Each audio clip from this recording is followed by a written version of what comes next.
Imagine this scene. Malaysia, around 2013. There's this young girl, just full of life, really passionate about the vibrant world of cosplay and anime. She was right in the middle of that community, popular, loved by her family. And this sets the stage for what seems like a pretty ordinary connection, but one that unfortunately spirals into something truly terrifying. Exactly. Today we're talking about the story of Nengyuk Tim. She was 15 years old, loved creating costumes, becoming different characters, and this passion led her to an online friendship. Someone who shared her interests. Yeah, and like many online friendships, they eventually decided, to meet up in real life. Which happens all the time these days, perfectly normal on the surface. It is. But tragically, this meeting would be the last time anyone saw Yu Tim alive. Her disappearance kicked off this frantic search, a police investigation, and eventually a really heart-wrenching legal battle that affected her family and, honestly, the whole country. The Nengyuk Tim case, as it became known, it's really a chilling reminder of the dangers that can sometimes hide behind seemingly innocent online interactions. It really is. It's the story of a cruel crime against a young cosplayer. And today, we're going to walk through the details of what happened, based on the reports and accounts available. So let's start by understanding a bit more about Yu Tim herself. Okay. Nengyuk Tim was born October 7th, 1998 in Malaysia. And as you probably know, Malaysia is this incredibly diverse country, culturally rich, and it's also known as a major education hub in Southeast Asia. That background helps paint a picture of the environment where this tragedy unfolded. Reports suggest Yu Tim had a happy family life. Her parents were really supportive of her cosplay hobby, even with the costs involved, making costumes, going to events. That kind of family support must have been a big factor in her involvement and popularity in the cosplay scene. Oh, definitely. And she wasn't just casually involved. Yu Tim was talented, really skilled at portraying different characters. That skill, plus her friendly personality, meant she had a pretty significant online following, a real fan base. It shows how much dedication she had and how much joy she likely got from that community. Beyond just online, Yu Tim was a regular at anime and gaming events. These conventions are sort of the heart of the cosplay community, right? A chance to show off work, meet people with the same interests. Absolutely. It's where a lot of cosplayers build their networks and friendships. And Yu Tim was right in there. She had loads of friends in the cosplay world, people who understood her passion. And this network would become really important later in the initial search efforts. Yes, exactly. Now, let's talk about the online friend at the center of this tragic story. His name was Poon Wai Hong. He was 22 years old at the time. So quite a bit older than Yu Tim, 7 years difference. That's right. They connected through an online app specifically for cosplay enthusiasts. Started off just chatting about shared interests, anime, different series, characters they liked. A pretty typical way for people in niche hobbies to find each other online. Yeah. Ha Hong apparently praised Yu Tim's costumes, her talent, even suggested characters he thought she'd be great at portraying in the future. That kind of positive reinforcement is common in online communities, and it can build a sense of connection, of course. For Yu Tim, being younger, and with Hong seeming so supportive, she likely saw him as just a friend, maybe even like an older brother figure, given the age gap. Which speaks to her trusting nature, and perhaps a certain naivety about online relationships. Sadly, Hong's intentions weren't brotherly at all. As they talked more online, he developed romantic feelings for Yu Tim. He wanted something deeper than just sharing a hobby. This unreciprocated interest and the power imbalance due to the age difference, that's a really key element here. It is. So, after chatting online frequently, Hong suggested they meet up.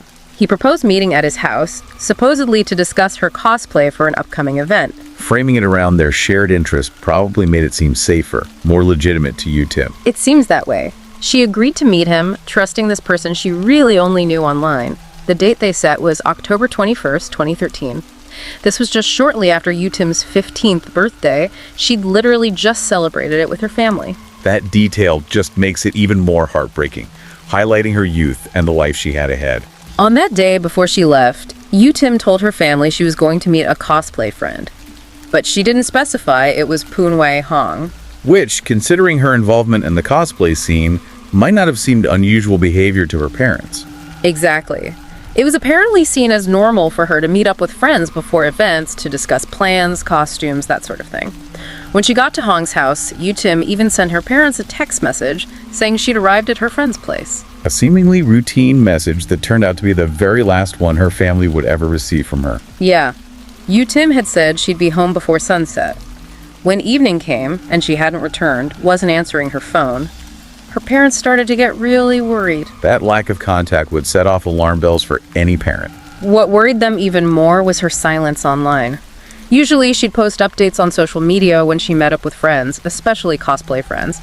This complete silence was unsettling.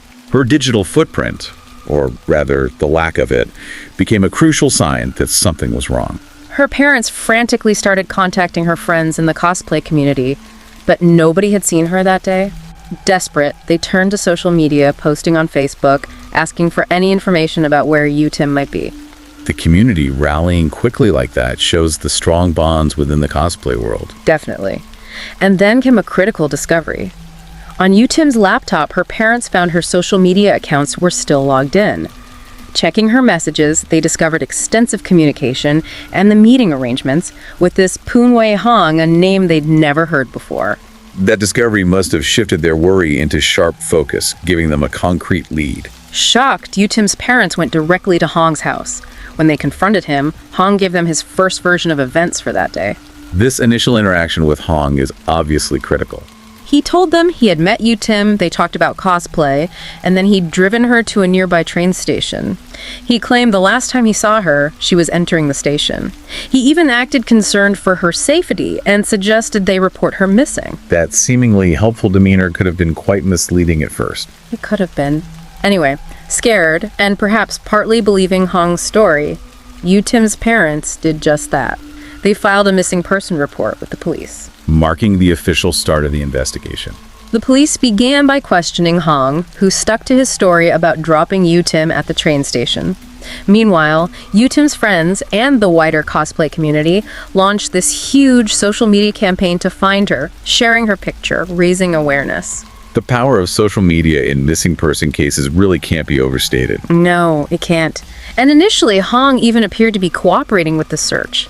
He was seen helping distribute flyers with Tim's picture on them, maybe in an attempt to divert suspicion. It certainly makes you question his true intentions, doesn't it? As the investigation progressed, police looked into Tim's social media activity, which confirmed the frequent contact with Hong and their plan to meet for the first time that day. This backed up what her parents had found and put Hong more firmly under the microscope. Then, a crucial detail emerged. Police noticed a fresh bite mark on Hong's arm. This small piece of physical evidence suddenly looked very suspicious. A physical mark that didn't quite fit with his story of a simple, uneventful meeting. Exactly. So, Hong was taken in for further questioning. Around the same time, volunteers who were out searching for Tim started getting suspicious about the fact the police were holding Hong. Their intuition, their observations on the ground, might have played a part as the investigation unfolded. Even more damning, CCTV footage from the train station was reviewed. There was absolutely no sign of Hong's car dropping Tim off, nor any footage of Tim entering the station. This directly contradicted his entire account. Undeniable visual evidence that just shattered his alibi. After hours of intense questioning, the pressure mounted, and finally Poon Hong confessed. His confession was devastating. Tim was dead. He admitted he'd put her body in a travel bag and dumped it in a secluded area. A horrifying admission confirming everyone's worst fears. Following his confession, Hong led the police to where he'd hidden Tim's body. There, concealed in some bushes, they found a large green travel bag. Inside, they found Tim. There were bloodstains visible on her head. A truly tragic discovery, bringing the search to its heartbreaking conclusion. The case was immediately reclassified as a murder investigation. The unbearable news was delivered to Tim's parents, who then had to endure the process of formally identifying their daughter's body. The emotional toll on the family at that point is just unimaginable. The post-mortem examination later revealed Tim's cause of death. She died from severe head trauma caused by blunt force. There were signs of at least 3 separate impacts. Significantly, the examination found no evidence of sexual assault. Multiple blows to the head directly contradicting any claim of an accidental injury from a single fall. During interrogation, Hong gave his version of what happened at his house. He said after discussing cosplay, they mutually agreed to make love. But then, he claimed, a friend unexpectedly arrived at his house. This interruption became a key part of his revised narrative. After his friend left, Hong alleged that Tim changed her mind about sex. He claimed he tried to persuade her, which led to a struggle. In his version, Tim bit him explaining the mark and used a stun gun on him. Suggesting self-defense on Yutim's part, even according to his own account. He then claimed he pushed Yutim, she fell, and her head hit a dumbbell. He added that his glasses fell off during the struggle, blurring his vision. When he checked on her, he found she was dead. Panicked, he decided to hide her body. A narrative constructed to portray the death as an accident resulting from a struggle rather than intentional. Initially, based on his confession and the evidence gathered, Hong was charged with intentional murder. As the legal process began, Yutim's family tried to find solace in their grief. Her grandmother even shared a dream where Yutim appeared peaceful. These personal anecdotes just underscore the profound emotional impact on the entire family. The first trial took place in 2015. During this trial, Hong's defense team attempted to get the charge reduced to culpable homicide, not amounting to murder, essentially manslaughter, arguing her death wasn't intentional. But the prosecution firmly rejected this, sticking to the intentional murder charge. The core legal matter became intent versus accident. The case went to a second trial in 2018. The prosecution hammered home the intentional murder argument, highlighting the multiple head injuries found during the autopsy. They argued these multiple blows were completely inconsistent with Hong's claim of a single accidental fall onto a dumbbell. The forensic evidence was central to challenging the defense's narrative. The defense, on the other hand, maintained the dumbbell was already in Hong's room, explaining his fingerprints.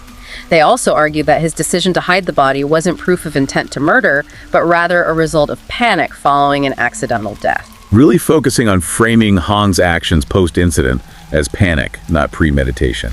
On April 3rd, 2018, the court delivered its verdict in the second trial. Poon Wei Hong was found guilty of intentional murder and sentenced to death by hanging. A verdict that, at the time, brought a sense of justice for Yutim's family after a long and painful wait. However, that sense of finality was short-lived. Just 6 months later, in October 2018, the Malaysian government announced the official abolition of the death penalty. This decision sparked significant public outcry and, understandably, immense disappointment for victims' families, including Yutim's. This major legal change had profound implications for the perceived outcome of the case. In November 2018, Yutim's mother, along with others, held protests demanding the reinstatement of the death penalty for convicted murderers. Their argument centered on victims' rights, emphasizing that Yutim had been denied her right to life. The protests highlighted the emotional core of the issue and the public sentiment surrounding capital punishment. Despite significant public opposition, by 2023, Malaysia upheld the abolition of the death penalty. They also abolished life imprisonment, setting the maximum sentence for murder at 30 to 40 years. A significant shift in Malaysia's criminal justice landscape. Following the initial death sentence, Hong's legal team filed an appeal, continuing to argue that Yutim's death was an accident. The appeals process offered another chance to review the evidence and legal arguments. During the appeal, the prosecution maintained that Hong intentionally killed Yutim. They questioned if it was truly an accident, why didn't he call for help immediately? Why did he go to such lengths to conceal the body? Key questions challenging the credibility of the accident narrative. In a major turn of events, the Court of Appeal overturned the intentional murder conviction.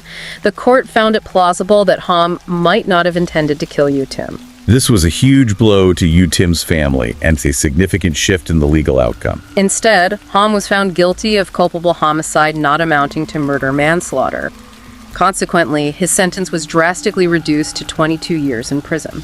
A reduced sentence met with understandable devastation and a sense of injustice from Yutim's family. Hong's defense team actually tried to get even that 22-year sentence reduced further. They referenced another case involving a more violent crime that received the same sentence length. However, this attempt to further reduce his sentence was unsuccessful. The defense's attempt to draw comparisons highlights the complexities and potential inconsistencies within legal sentencing. So the final legal outcome in this tragic case.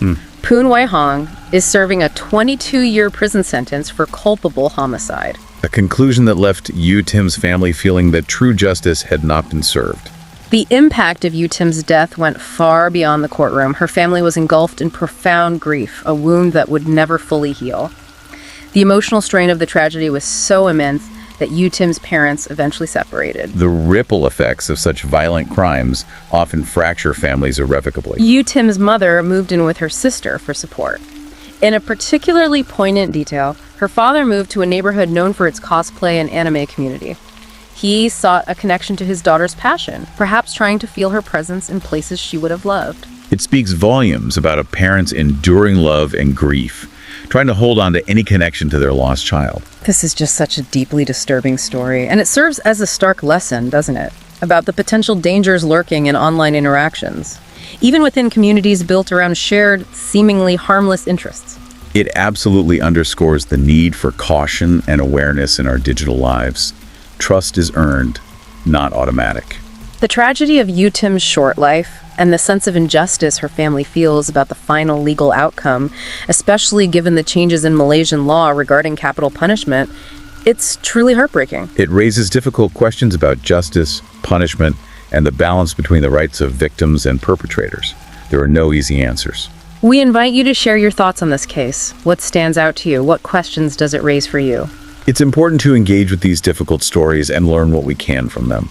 We've gathered the information for this story from various available reports and case summaries. We apologize for any unintentional inaccuracies.